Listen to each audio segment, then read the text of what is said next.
Olá pessoal, boa noite. Hoje o tema da nossa aula é sistema digestório, tá? Então, dando continuidade, hoje sistema digestório, eu vou dividir essa aula em partes, então essa vai ser a primeira parte do sistema digestório, tá bom, pessoal? Bom, quando a gente fala então em sistema digestório, a gente já pensa em trato alimentar, né? Ou seja, a gente associa a palavra digestório com alimento.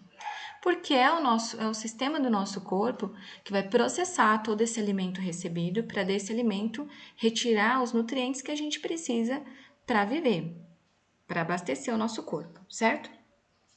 Então, para que a gente consiga abastecer o nosso corpo com esse suprimento contínuo, que envolve a água, eletrólitos, vitaminas, nutrientes, proteínas, requer o quê? Requer desse sistema digestório movimentação do alimento pelo trato alimentar. Então, esse alimento ele tem que passar através de estruturas anatômicas dentro do nosso corpo até chegar ao seu destino final.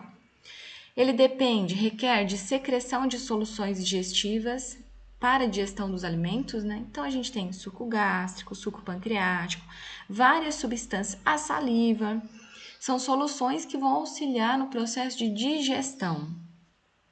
Absorção de água, né? Absorção de diversos eletrólitos, de vitaminas e produtos da digestão, resíduos finais da digestão.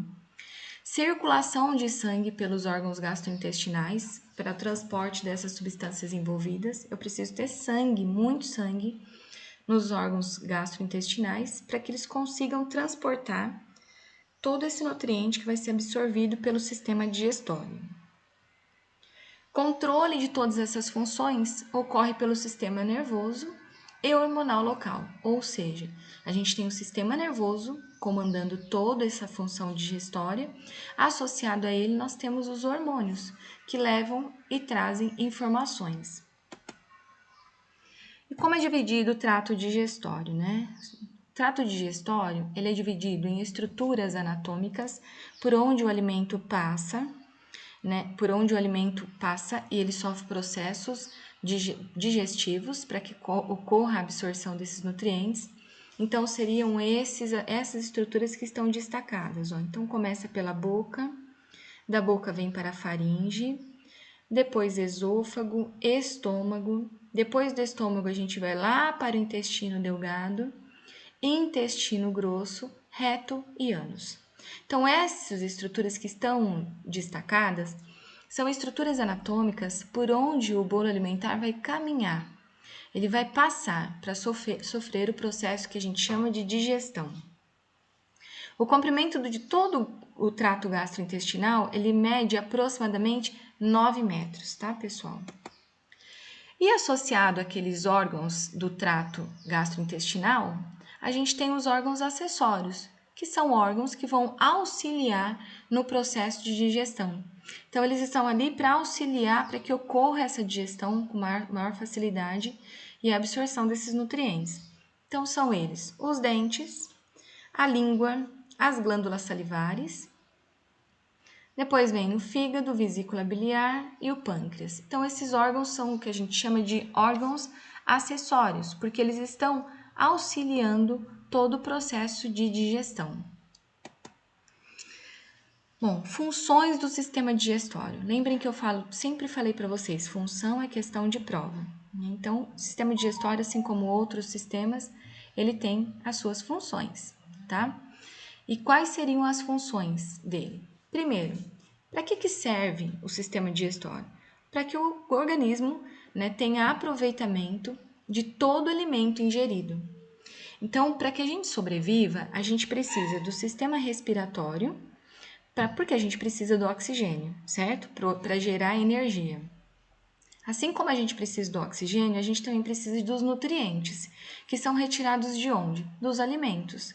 Então, essa retirada de nutrientes, essa absorção, vem do sistema digestório, tá?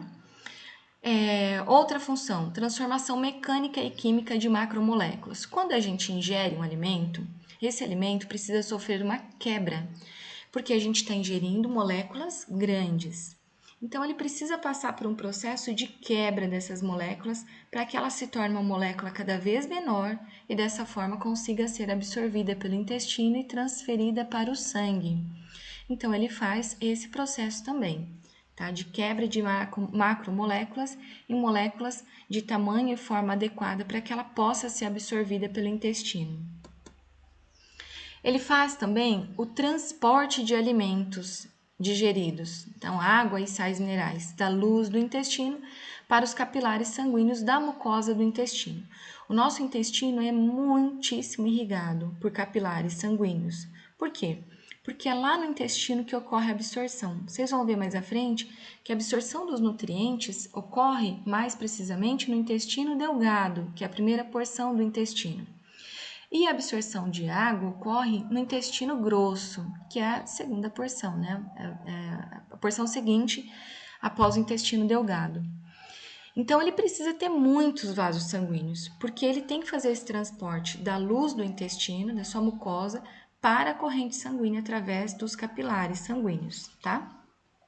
E aí a gente vem para a eliminação de resíduos alimentares que não foram digeridos, que não foram absorvidos.